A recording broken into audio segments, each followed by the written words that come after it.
गुजरात के हिस्ट्री के हवाले से बताते चलूँ तो बेसिकली एक रवायत के मुताबिक ये कहा जाता है, या स्पेसिफिकली कह लें कि एक बरतानवी तारीखदान है जिनका कहना ये है कि ये बेसिकली जो शहर है ये दरियाफ्त हुआ था 460 कबल मसीह। और दूसरी रवायत हमें इसकी ये मिलती है कि हिंदुस्तान के जो राजा बच्चन पाल थे उन्होंने इसकी बुनियाद रखी थी बेसिकली। तो ये तो थोड़ी सी इसकी बुनियाद के हवाले से हिस्ट्री थी। मज़ीद अगर हिस्ट्री के हवाले से बात की जाए तो शहनशाह अकबर जब कश्मीर गए तो कश्मीर से एक्चुअली जब वापसी पे आए तो उन्होंने दरियाए चनाब के किनारे एक किला बनाया, और उस किले को आबाद करने के बाद वहाँ पे जो इर्द गिर्द के इलाकों में गोजर कौम थी उन्होंने उस कौम को वहाँ पे आबाद किया, और इस तरह से ये शहर आबाद हुआ और इसी तरह से उसका नाम गुजरात रखा गया।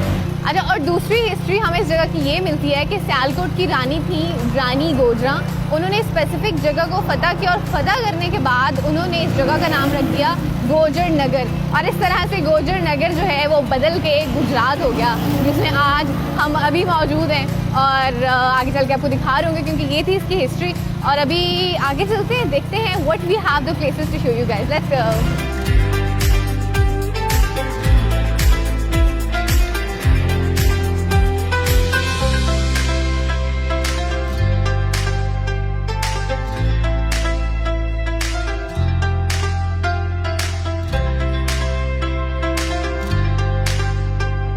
अच्छा, मैं आपको सोनी महिवाल का बता रही थी कि उनका ताल्लुक भी इसी शहर से है, तो आप सबने लाजमी उसकी हिस्ट्री सुनी होगी, उसकी पूरी कहानी भी सुनी होगी, लेकिन फिर भी थोड़ा सा मैं आपको अपनी ज़ुबानी सुना देती हूँ थोड़ी सी शॉर्ट करके। अच्छा, बेसिकली महिवाल को जो असल नाम था वो था इज़्ज़त बेग, और उसका ताल्लुक बुखारा से था, और जो सोनी थी उसका ताल्लुक गुजरात से था।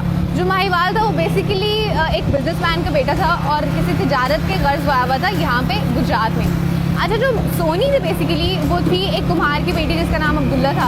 अच्छा, अब ख़ास बात उसकी ये थी बेसिकली सोनी बहुत खूबसूरत थी, और इतनी खूबसूरत थी कि उसके चर्चे ना सिर्फ गुजरात में थे बल्कि इर्द गिर्द के जो इलाके थे वहाँ पे भी थे। तो इस तरह से सोनी ऑलरेडी मशहूर थी अपनी खूबसूरती की वजह से। और एक बार क्या हुआ कि जो महिवाल है वो कुछ बर्तन लेने आया उसी कुम्हार के पास, अब्दुल्ला के पास, जिसकी बेटी थी सोनी, और सोनी एक्चुअली वहीं पे मौजूद थी। तो उनकी मुलाकात वहाँ पे हुई और देखते ही दोनों को एक दूसरे से मोहब्बत होगी, और बस इस तरह से इनकी मोहब्बत की कहानी चल पड़ी।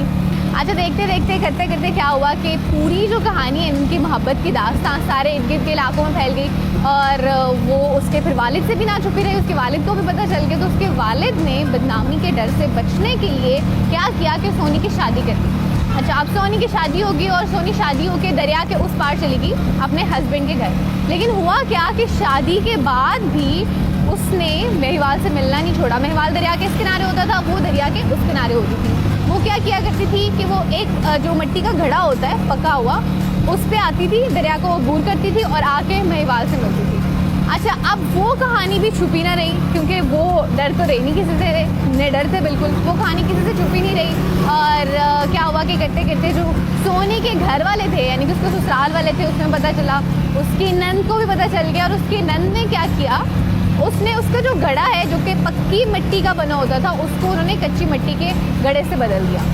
अब सोनी ने तो डेफिनेटली और नहीं किया, तो वही वो कच्चा घड़ा लेके दरिया में चली गई, और जब वो दरिया में लेके उतरी तो आहिस्ता आहिस्ता मिट्टी जो है वो घुलना शुरू हुई, और दरिया के एन वस्त में जाके वो पूरी मिट्टी घुल गई। अब दरिया के उस पार महिवाल जो है वो सोनी का इंतज़ार किया करता था, और जब उसने उसकी चीखों पुकार सुनी डूबती हुई सोनी की तो उसे भी रहा नहीं कि, और उसने भी दरिया में छलांग लगा दी। इस तरह से दोनों जो हैं डूब के मर गए, और उनकी जो कहानी है वो अमर होगी। तो इस तरह से उनकी पूरी कहानी जो है वो मशहूर है। इस तरह से इस कहानी का ताल्लुक और इन दोनों का ताल्लुक भी गुजरात से है। और ये थी तो कहानी बेसिकली जिसकी वजह से गुजरात मशहूर है। अभी मैं आपको लेके चलूँगी उस म्यूज़ियम में जो कि बड़ा एक तारीखी म्यूज़ियम है गुजरात का और बड़ा पुराना है, और आपको चल के वो चीज़ें भी दिखाती हूँ जो कि वहाँ पे मौजूद है।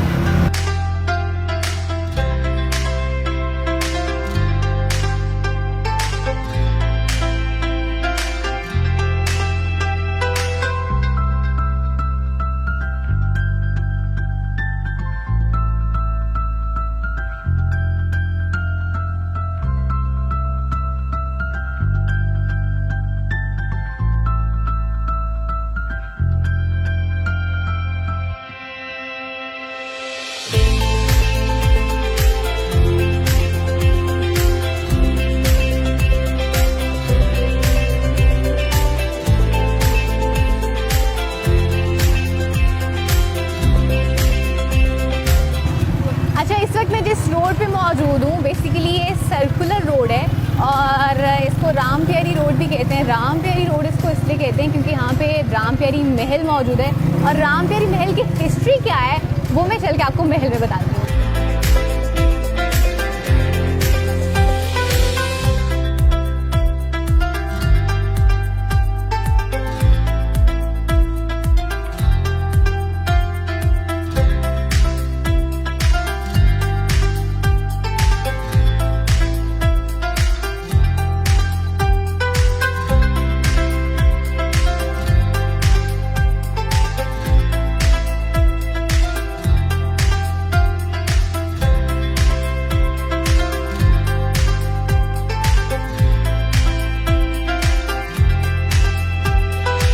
मैं पहुंच गई हूँ राम प्यारी महल, जिसे अब म्यूजियम भी बना दिया गया। आप पीछे देख सकते हैं, इसकी बिल्डिंग बहुत ही खूबसूरत है।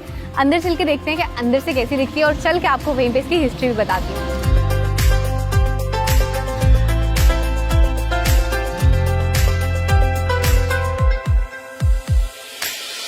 राय सुंदरदास ने अपनी बीवी की मोहब्बत में सिर्फ महल ही तामीर नहीं किया, बल्कि गुजरात से डींगा आने वाली सड़क का नाम भी राम प्यारी रोड रखा, जिसे अब डींगा गुजरात रोड कहा जाता है। 2017 में राम प्यारी बिल्डिंग महकमा आसारे कदीमा के सुपुर्द की गई, जिसके बाद इस तारीखी इमारत को म्यूजियम बनाने का फैसला किया गया।